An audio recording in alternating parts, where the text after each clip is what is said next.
Good evening, everyone, and welcome to the Legal Score. I am your host, Sonja. Happy Saturday. Happy April 18th. We are wrapping up this month very swiftly. I hope everyone's doing great in your neck of the woods. It's a beautiful spring day here in Atlanta. I know in some parts of the country they are experiencing some stormy weather, but never fear. Behind every cloud is a ray of light. So that's kind of my mantra across the board with everything. And thank you guys for coming on once and for all. Make sure you please like and share and say hello. Let me know that you're watching. Shout out to the production team behind the scenes, Brian B.A. Strilla and Pink Fanfur. Thank you guys so much for everything. And of course, this episode all month long is dedicated to my uncle, which is the reason why I do what I do. So I'm Sonja, and let's get started. So we talk a little bit about everything on Saturdays. We talk about sports, but of course, by the name being the legal score, we also talk about things that are what? Law related. So let's back up just a little bit with my last show, which was last night from 9 to 10. I have Friday with the Fellas that I do every Friday night with Brian Arndt, the producer extraordinaire and co-host of the One A Cheek Three Toes show, and James Martin. Both of them also have the BW movie show. So make sure you guys check them out. But I'm going to take you guys back to where we left off. What's up, B? He's saying hi right now. Thank you so much for coming on, always supporting me. Hope you have the most wonderful afternoon. But anyway, guys, so when we left off with that show last night, the NBA win to stay in playoffs were going on. For those who watched the show, you know I'm a Hornets fan. I was absolutely devastated by the lack of performance that the Hornets put on last night. And then there was a game that was coming on as the show was wrapping up. So the first game, of course, the Orlando Magic just mollywopped. Y'all know I haven't said that word in quite a while. They mollywopped my Hornets, 121 to 90. Now, me thinking what I'm thinking, like, okay, at least they got to 90, right? But y'all, that game was a 30-point deficit for the duration. It just looks a little closer than what it is. And I guess if you add the 20 in there, it's still 30 points, right?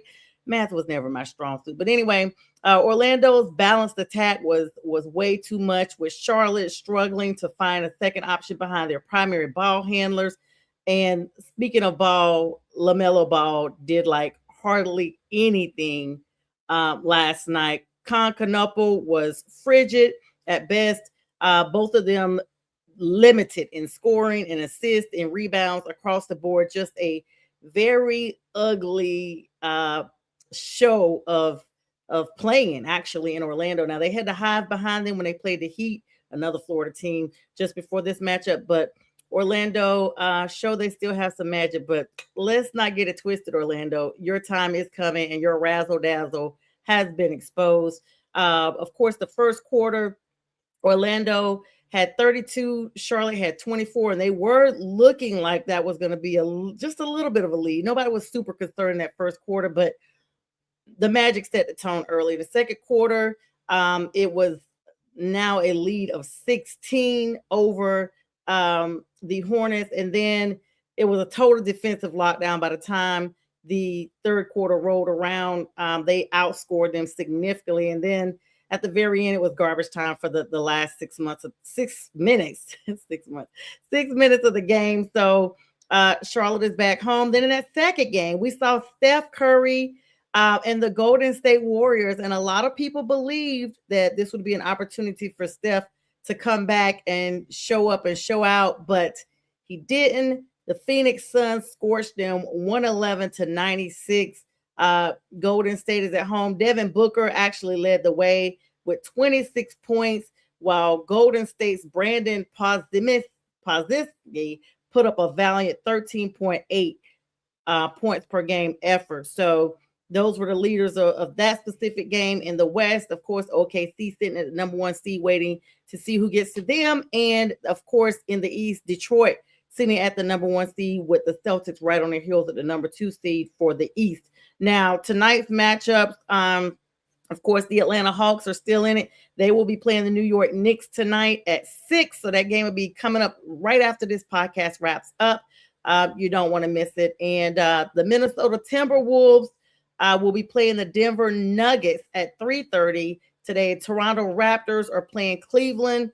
Here, they actually just wrapped up. That game is a wrap. My bad. That game is over. Cleveland took game one of that matchup between the Cavs and the Raptors, 126-113. The 3:30 game is here, going to be wrapping up soon against the Minnesota T-Wolves and the Denver Nuggets. And then, like I said, the Knicks and the Hawks play tonight at 6. And then followed by that is the Houston Rockets versus the LA Lakers. Now, KD went down, y'all, last night. We broke that news on air. James actually did, James J. Train Martin. And so this is going to leave LeBron all in Soloville for tonight's game against the Rockets. It's going to be big to see, but not only him being out, but Luka Doncic, of course, is out with that left hamstring strain. You guys know about that. The Rockets, on the other hand, are missing Fred VanVleet. He has an ACL injury, and Steven Adams. And in Denver, Anthony Edwards is actually, Ant-Man is questionable with a knee issue as well. So that's going to be big games coming up tonight. We're going to have a chance to look at all of that and more. Congratulations in the WNBA. Let's talk about our ladies for a minute.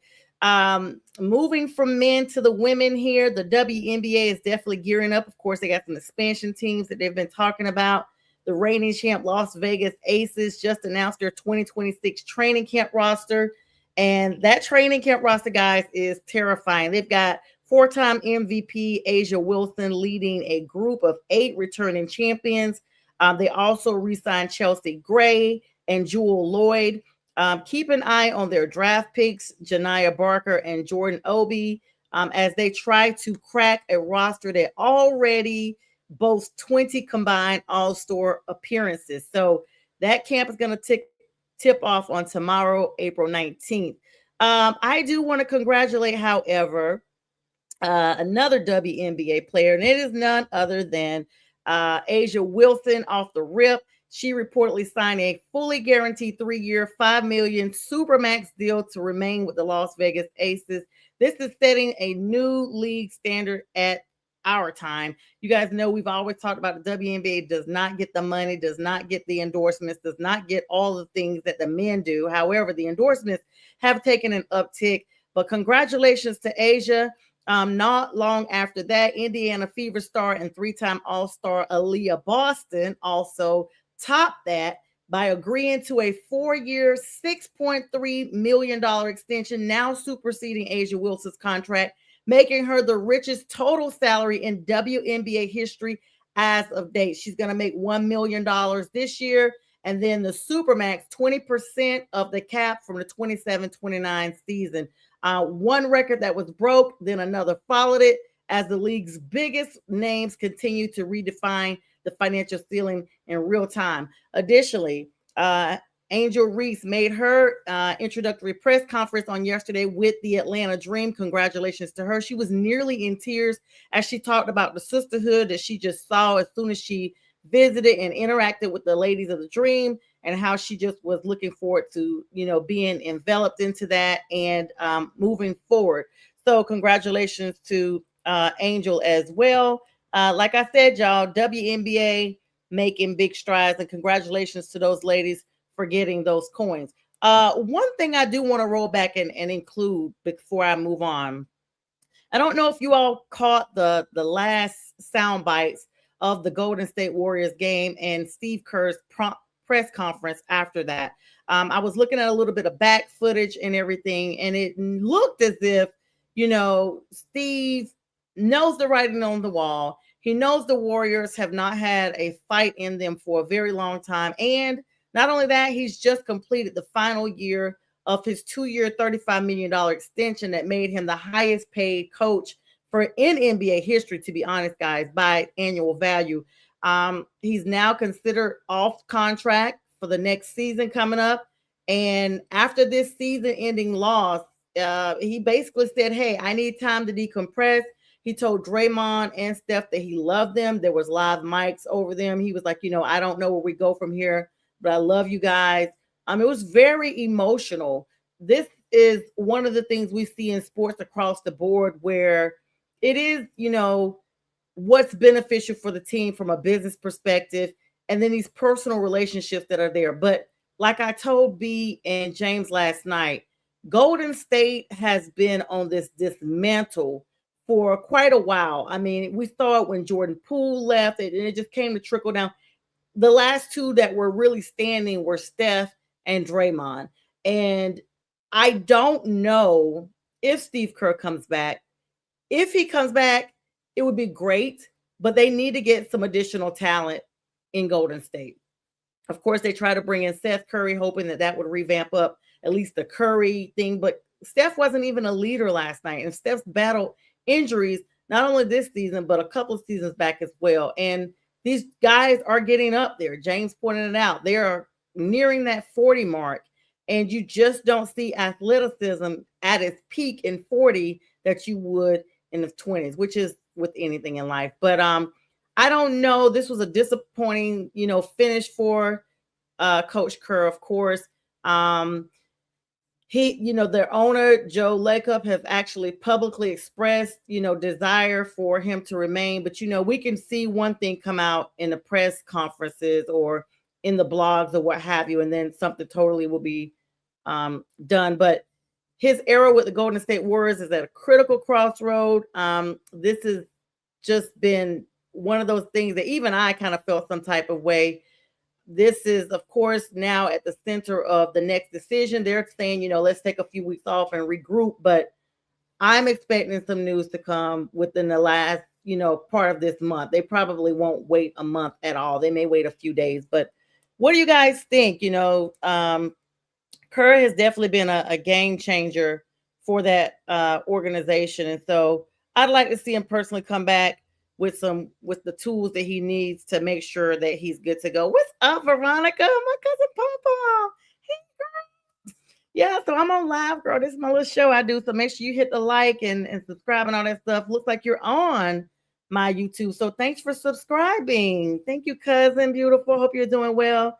Give everybody in the family my love, especially your mom. All right, so she's watching from the North Carolina, Red Springs, Robinson County, Cumberland County area.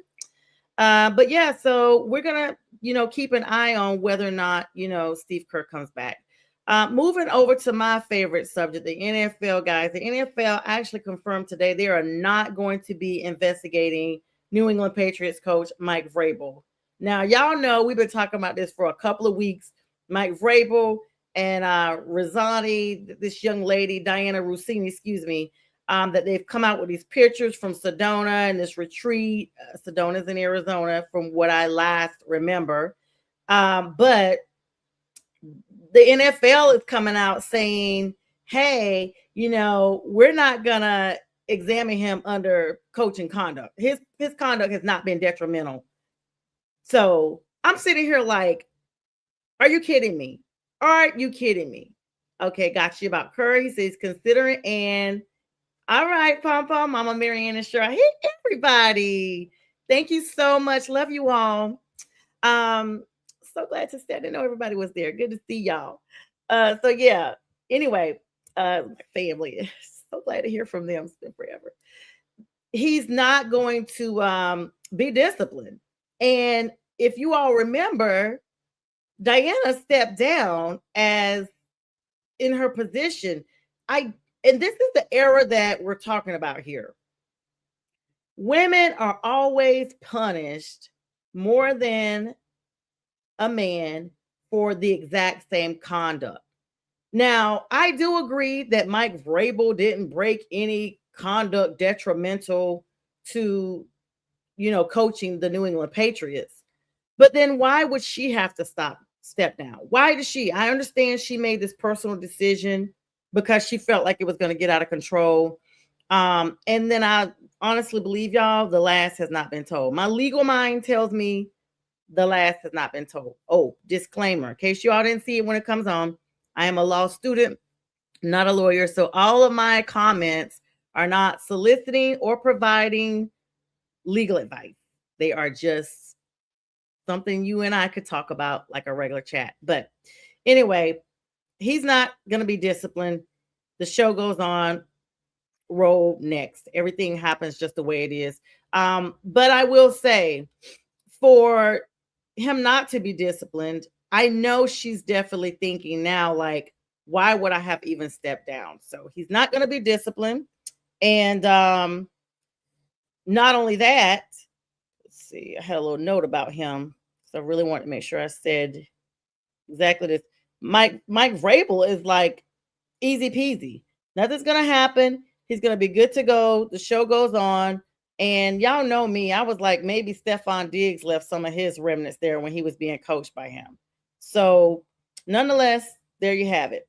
Another person is disgruntled. Now, you guys know the NFL has been talking about going to 18 games. Well, Joe Flacco, everyone's superhero quarterback that comes in from retirement every few years or so, says he thinks this is a horrible idea. He was quoted saying, I think what could happen is playoffs start to suffer and you get teams that are so beat up by the time the playoffs occur that they're not really at their best. And y'all know I've said this. I've said that if you go to 18 games with as physically dominating as the NFL is on the body of the athlete, you're not, everybody's hurt anyway with the regular season. What are you going to do? Start imposing fines if teams don't rest their starters? That's the only thing I could think of. If you know your team is going to the playoffs, let's say week 15, you're not playing those last few weeks of your starters unless you need your starters to play to solidify your playoff spot. If you don't, then it's a wrap. And you're right, B. It definitely shows at 17 games. And Roger Goodell has said his desire is 20 games to lessen the preseason to 2 games and then immediately start the new season in August as opposed to waiting to September.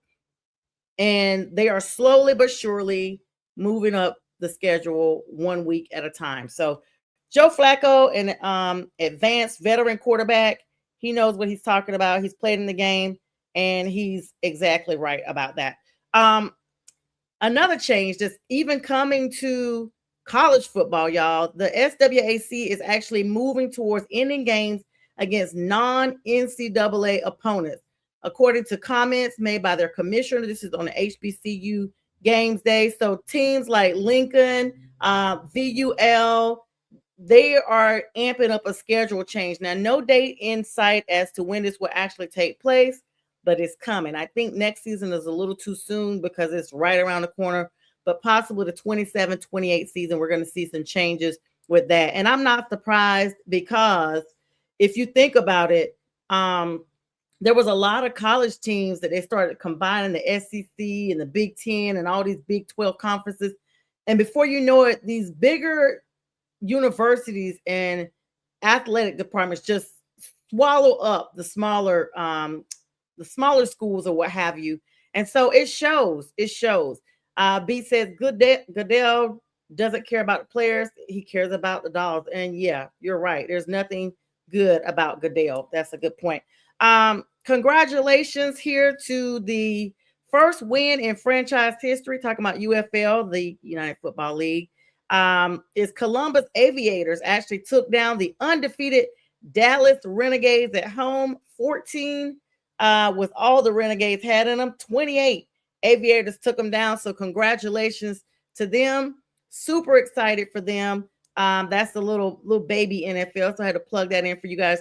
Let me tell y'all about a team that is making sure they are locking up for next season. It's none other than the Houston Texans, locking in one of the most productive pass rush duos in the league, and they are paying them. So first of all, you guys saw that Danielle Hunter was extended for Houston on a 1-year, $40.1 million deal, then followed up with a record-eating, record-setting, record-beating extension of Will Anderson Jr. We talked about his contract last night, the fact that he has a no-trade clause for 3 years, $150 million with $134 million of that guaranteed, becoming the highest paid non-quarterback in NFL history. Now, both of these moves are reflecting what they delivered in 2025. 2 elite productions. Anderson earned first team All-Pro honors with 12 sacks, 20 tackles for loss. and 23 quarterback hits, while Hunter led the team with 15 sacks and added 22 quarterback hits, earning the second team. So they're neck and neck. Houston is building its defense up, guys, and everyone in the West needs to be very aware that the AFC West may end up switching to the new best defensive duo, and that belongs to the Houston Texans. Grand pass rush and all that stuff that's going on with them. They have given Daniel Hunter $40.1 million. And then, of course, Will Anderson with the 50, Danielle gets the 40 and Will Anderson with the 50 million per annual. So congratulations to them. Aviators is the old Panthers. Oh, okay. Well, that's definitely good to know. All right. The old Panthers franchise is super important to know about. Little Commanders news, y'all. Y'all Washington Redskins, Commanders, or whatever we should be calling you at this point. According to Football Forever, the Association of American Indian Affairs is offended by the Commanders' new black alternate helmet that has a spear intertwined with the team's W logo and says it is inappropriate. The Washington Commanders' decision to update their logo is disappointing and inappropriate, to say the least, was what they were quoted to say. It's time to stop repeating the cycle and listen to Native peoples who have been clear, consistent, and unwavering on this issue. We are not your mascot. This is via USA Today, and this is from the Association on American Indian Affairs. And so look for more paperwork to come, because if these helmets have already been printed and they are already out there, now you're going to have to invite some legal stuff to keep this from going forward. Yesterday was Dallas Cowboys Brandon Aubrey's deadline. He was supposed to receive an offer sheet from any other team before the Cowboys retained rights for him for the 2026 season. Of course, Dallas had already offered him this contract that would have made him the highest paid kicker in NFL history, and he turned it down. And so now looks like he is definitely going to be remaining with the Cowboys. Something that I thought was really shocking, guys. Wide receiver, Super Bowl champ, Jackson Smith and Jigba, JSN, used to wear a size 12 cleat in college, kept having a lot of hamstring issues. So he underwent a foot scan, got resized when he was drafted, and they changed him to a 10.5. He hasn't had any problems since. Now, I know about people having surgeries or what have you to shrink their foot size. Unfortunately, I've seen where some women do it, where it's customized shoes that are only available in certain size. I read one place where this lady had some joints removed from her toes. But JSN clearly did everything he needed to do to try to stay with the collective group, definitely minimize his injuries, and come up big. But I've rarely heard of someone talk about downsizing for this. Like, about the last 15 years, these experts have said they've been able to do foot scanning, and this is not the first person that they've downsized. And so it leads me to think, because 2 sizes is significant. It's not like it's a ½ inch off. This is significant. Number one, how does he only wear these cleats in this size? Do cleats run bigger? Or I just don't know, I don't know where this is coming from. But it clearly made a difference in his performance, because he was able to, perform better and all that good stuff. And he's not had no injuries. So there's that. All right, guys. So we're going to do our commercial break real quick. And then when I come back, I will be doing all the legal side that you guys are waiting on, today's news and all that stuff, right after these messages.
Hey guys, welcome back to the second half of the Legal Score. I am your host, Sonja. Thank you so much for joining me on this beautiful Saturday, April 18th, 2026. Thank you everyone for coming in. Shout out again to my cousin Pom Pom and the fam and Bistrilla and everyone else that's coming on. Say hello for me for YouTube and all the socials in between. Now, this second half is dedicated to all of the legal stuff that's going on. Now, sometimes these legal issues do combine with sports, but it's very important for you to know I am what? Not an attorney. I'm not an attorney, and this is not legal advice. This is just talking legal nonsense, legal news. All right, so the first big thing that intersects with us is there has been some federal intervention, urgent national action to save college sports. And I told you guys a little bit earlier in the show about how some departments are saying going forward, these divisions do not want to incorporate other leagues, other teams, other athletic divisions that are not in their conference. Now, April 3rd, Trump actually signed a sweeping executive order that aimed at overhauling the current state of college athletics. The order, which takes place August 1st, 2026, which is in a few short months, targets what it calls an out of control financial arms race. Let me give you guys a backdrop. So, the NIL is the reason why Nick Saban out of Alabama ended up leaving. The NIL deal is the name, image, and likeness where athletes that were on the college level were getting endorsements from major deals, major vendors, you name it, shoes, clothing, food, what have you. And they were being paid so much money that they did not really care whether or not they got into the draft. Because let's be clear, some of those deals, those endorsements actually superseded the amount that they were making had they gone in as an undrafted free agent or if they had gone in as a rookie. And so I personally know someone that models clothing for a significant clothing label, and they are like getting banked. So it does happen. So the way this overhaul looks, taking place August of this year, which is our new college season, is here coming up. Eligibility and transfers are the first thing that's going to be tackled.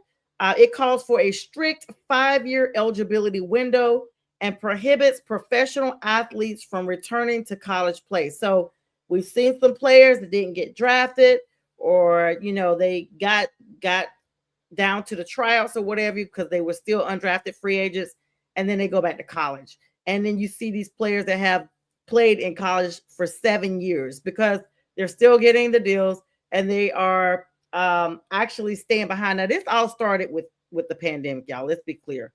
Because of the pandemic, a lot of athletes were able to at least pick up another year, maybe two, in college play because, let's be clear, 1 year we didn't have any of the sports at all. The next year they weren't televised to the point of having an audience, what have you.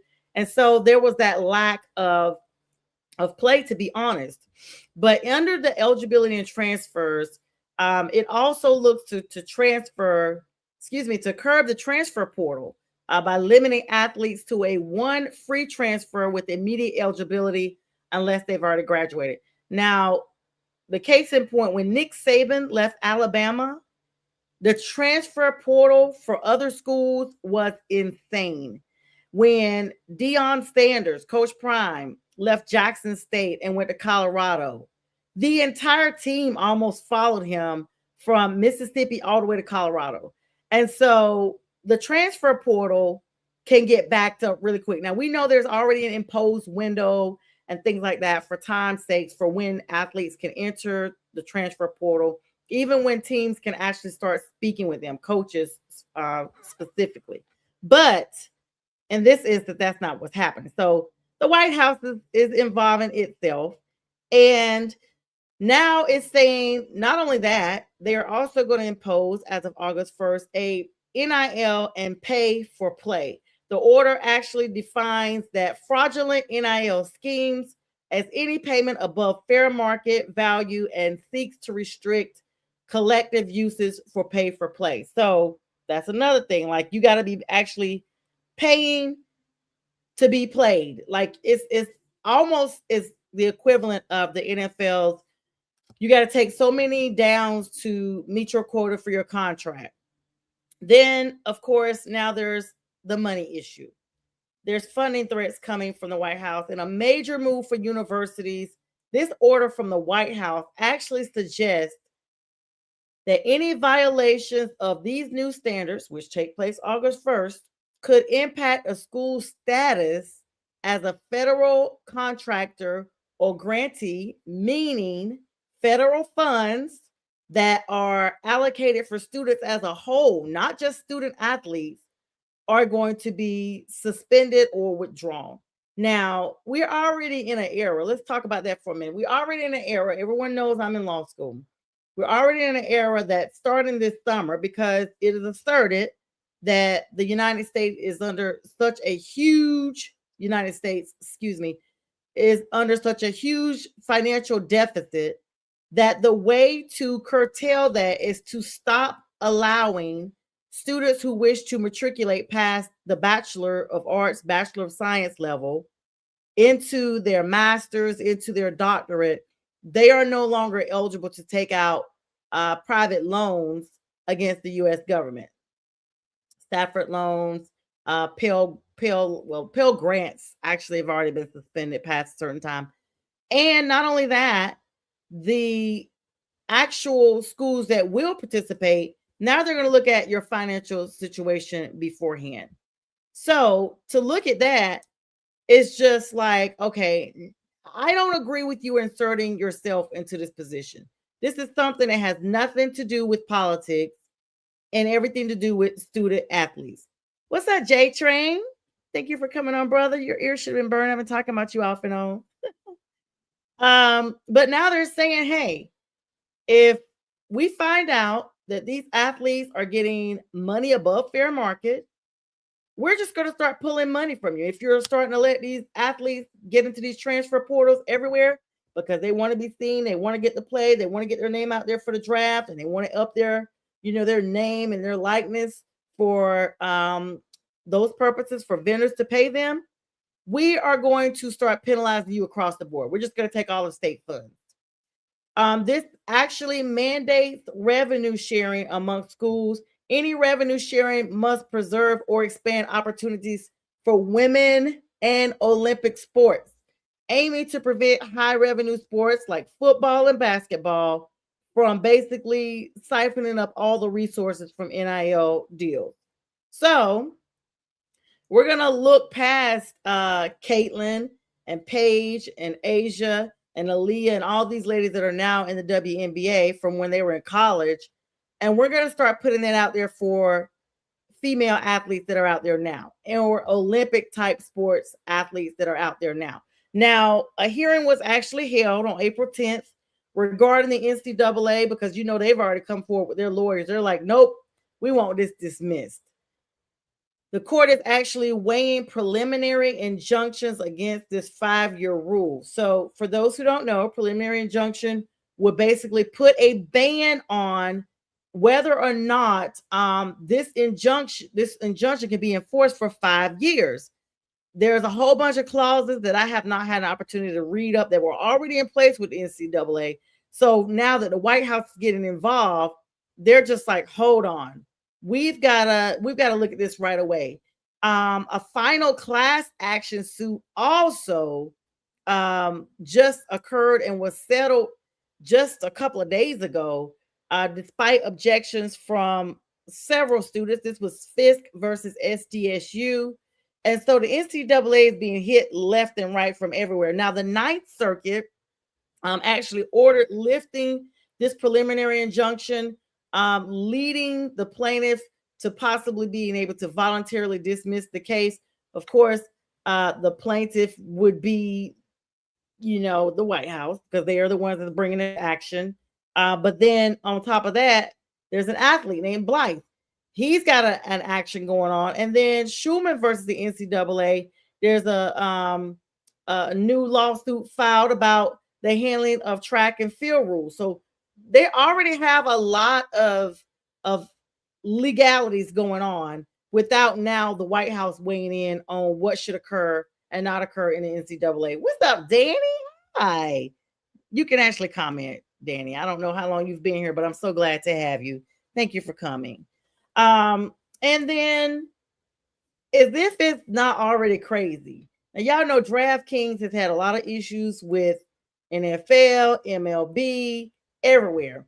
Well, the NCAA is now in a trademark dispute with DraftKings for signaling a more aggressive stance on how sports books utilize collegiate branding. Not about them folks betting on them, but something that they're battling about their name and likeness. Okay, 17 minutes. Okay, that's all right, Dan. It's good to have you as always.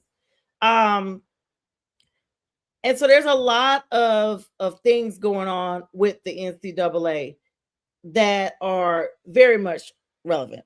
Now, last night we talked about this a little bit, and I do want to revisit this because this is something that is just so outstanding and astonishing that I have to talk about this again because I realize that some of you all didn't watch last night. And so I'm revamping this to talk about this because this Alabama standout has his day in court coming up here in Atlanta. I didn't even realize until I was talking to the guys last night. It's going to be here in Atlanta, in the Richard B. Russell Federal Building, because it's federal open to the public. I found that it's in the afternoon, so that's a good thing. He is going to be facing fraudulent financial wire transactions, impersonating people, all kinds of counts. None other than Mr. Davis here. And I want to read you guys. It's other people on this indictment. This is Luther Davis, is who I'm speaking about. There is a charge because he has entered into financial agreements of $20 million by impersonating people such as Njoku, Michael Penix Jr., and these are just the ones that we know about. And so $20 million in financial loans or what have you, even doing FaceTime videos of things like that. And these people really believed it was him because he was wearing hair and makeup. Now, this document of the indictment was filed March 19th in the Northern District of Georgia. And this is the breakdown of the charges and the actual allegations. The first charge is conspiracy to commit wire fraud under 18 U.S.C. subsection 1349. This accuses Davis and C.J. Evans. So he had a co-defendant. And by the way, on the main docket, I guess just for privacy purposes, they only have Evans listed as the main defendant. When you look at the court docket to see the hearing, etc., Davis's name is not on it. You can't click on it. But I was able to pull the deets for you guys. So him and C.J. Evans, Luther Davis of Alabama, are accused of orchestrating this scheme from May 2023 to October of 2024 to obtain at least, which means there's probably more out there. This is just all the feds were able to gather their evidence for 13 fraudulent loans totaling $19,845,000. So last night when I told you guys, I guess he found some of that. It looks like it was not really 20 million. They just went ahead and just broadly said $20 million. The second one is aggravated identity theft under 18 USC subsection 1028A. This is specifically related to him impersonating NFL players without their knowledge or consent.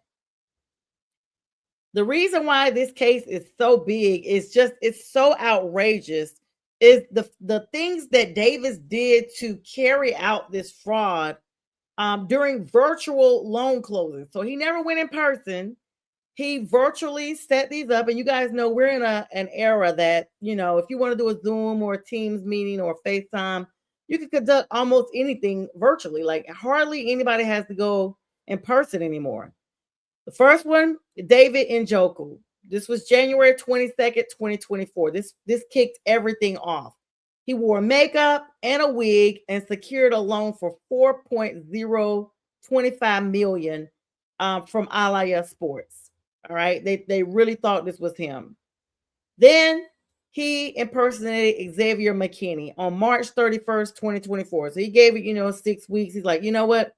Time to go out there again. Let me get my makeup and everything together. This time wore a wig and used a fake driver's license with a made up driver's license number to secure $4.35 million of a loan.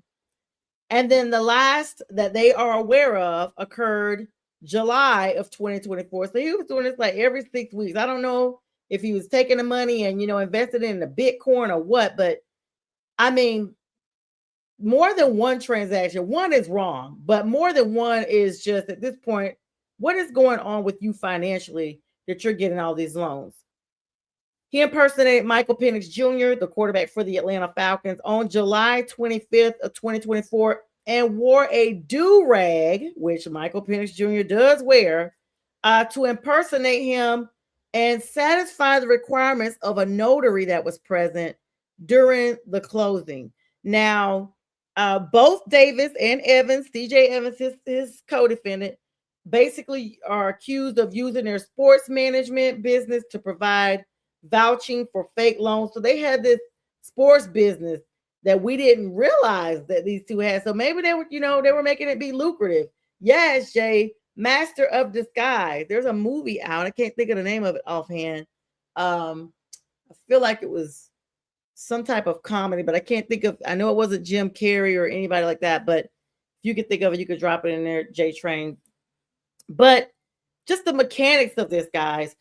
Fabricated financial records and forged signatures of these players, and convinced lenders across this country that players needed multi-million-dollar loans for personal investments.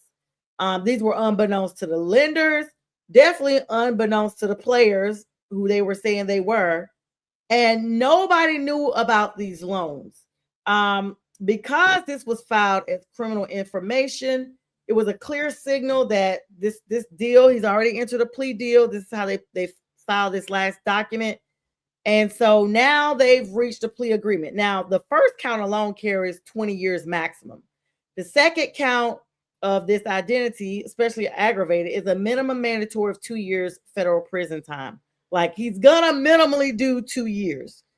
The first charge, like I was speaking last night with J and B, is like, okay, he gets 20 years maximum. The only way he wouldn't get upwards of at least, I'm thinking they may go 7 to 10 years. The only way he wouldn't is if he comes in there and he's got the majority of that money. He says, you know what? Here's your money, because he's going to get hit with restitution regardless. Him going to prison is not going to negate the fact that he owes that money. And so, absolutely. Okay, Dana Carver, yeah. Master of Disguise. Great. Thank you, Jay. I knew you guys would know. Jay would know it because him and B have this movie show. So, of course, he would definitely know that. And Danny, I know you're watching. So what do you think about this, unless you're driving? This conundrum of information that is out here.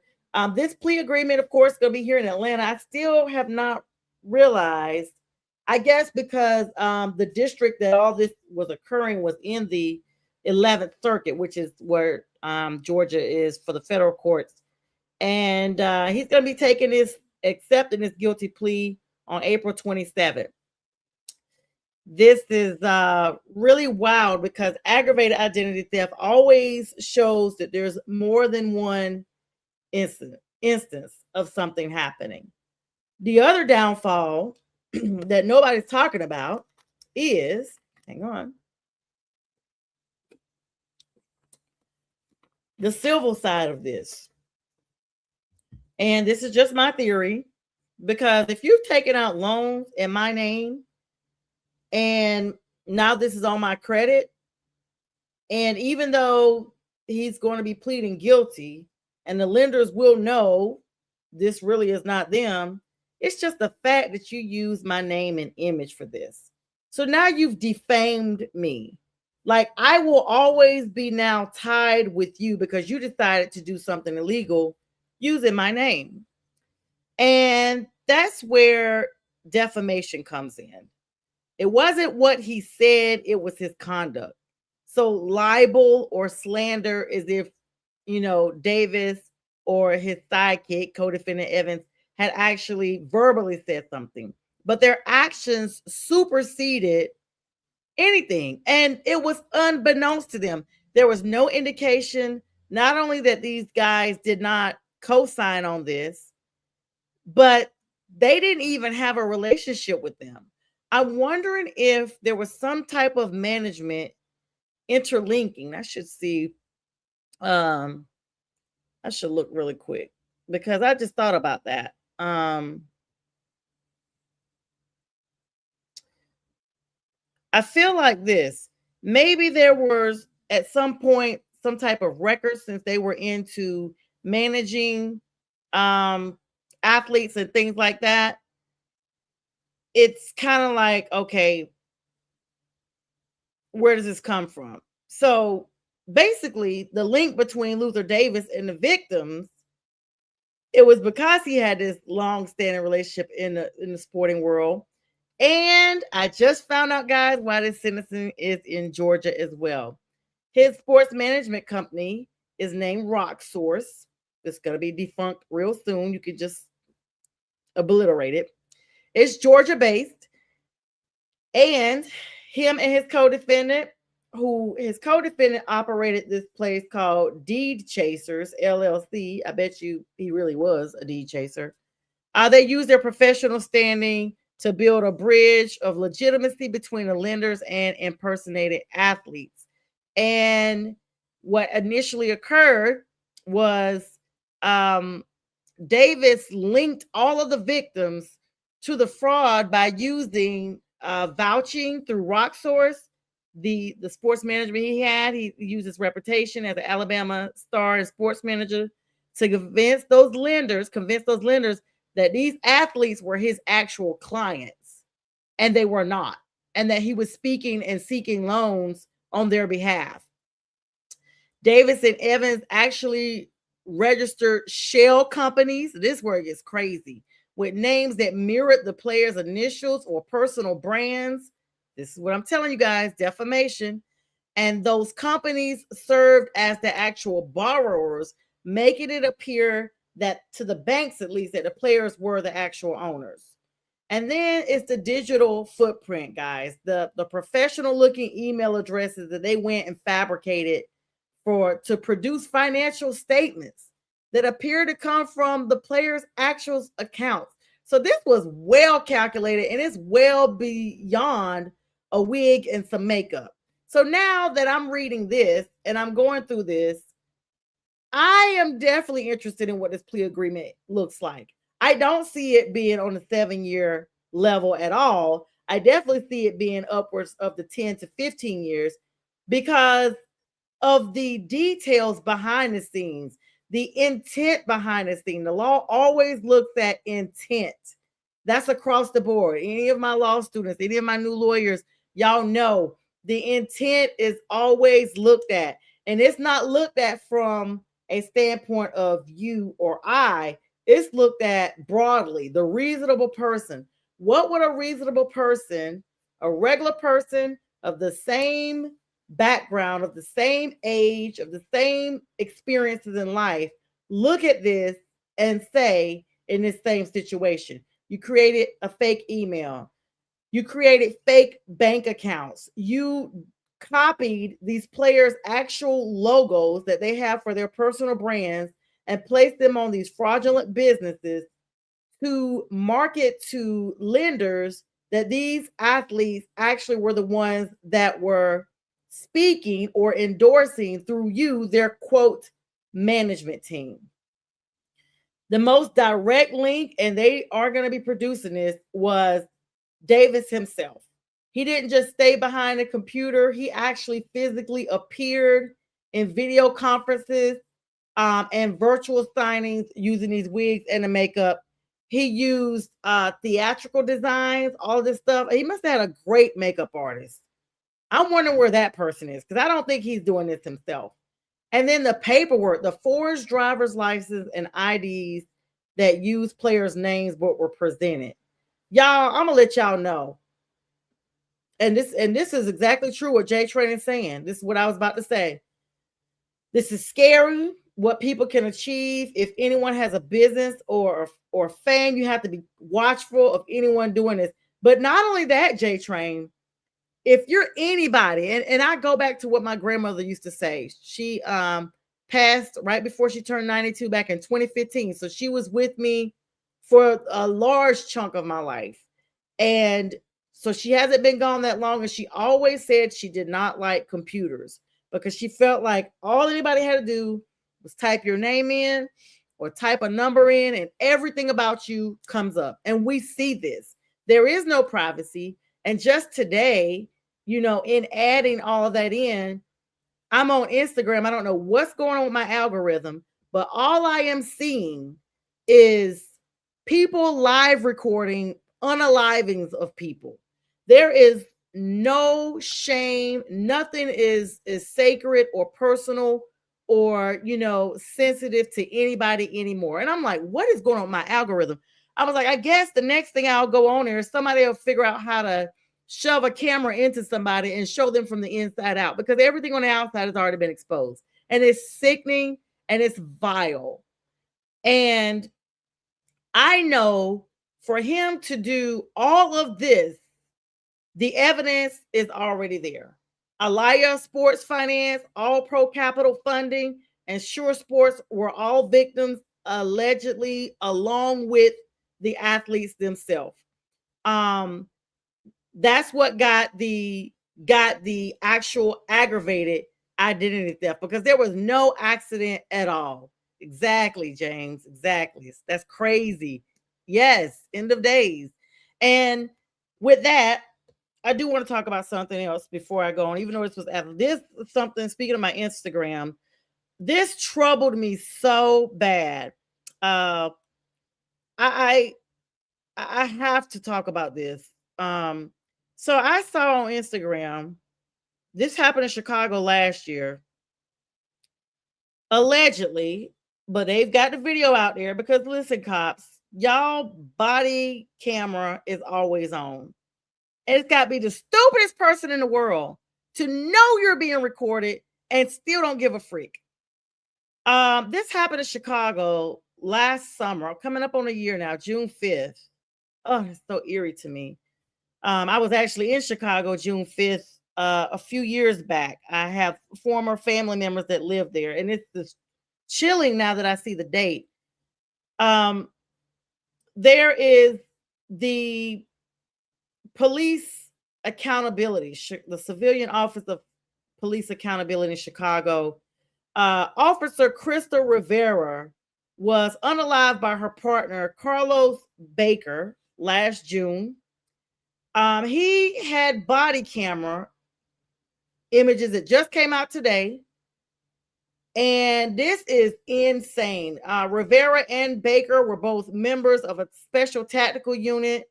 They were conducting a foot pursuit of an armed suspect in the Chatham neighborhood. And they gave the address of Drexel Avenue and I think 87. And it's odd. My family members lived off Drexel. So I'm just like, wow. They go to this door. The person runs in the door, closes the door. They're telling them to open the door. When Baker, the alleged assailant, kicks open the apartment door, he encounters a person inside. And according to the investigation and this footage that you can see, Baker fires a single shot that struck his partner in the back as she stood in the hallway. The reason why it's so outlandish is the video clearly goes this way, following the perpetrator. He turns around knowing his partner is behind him, and he unalives her. The reason this is significant is those two were supposedly romantically involved, and she had broken things off with him.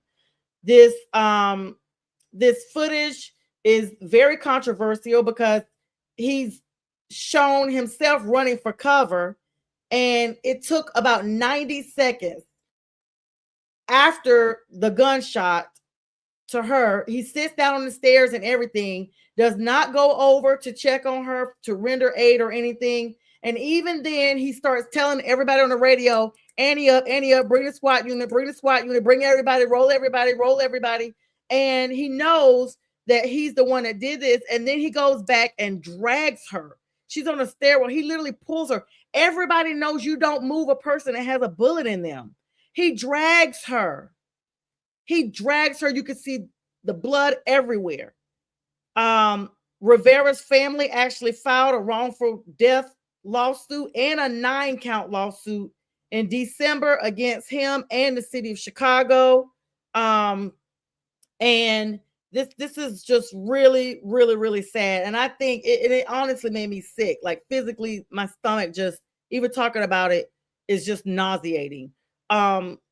It's just crazy. It's like he expressed a fear. She had said they had been dating for like 2 years, and he didn't want this anymore.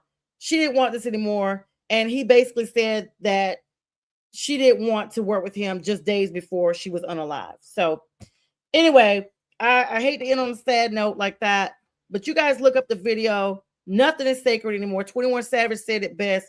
Everyone pulls out their cameras instead of getting aid when people need it. But this is crazy.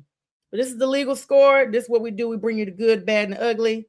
You guys have a great night, great day. We'll see you later.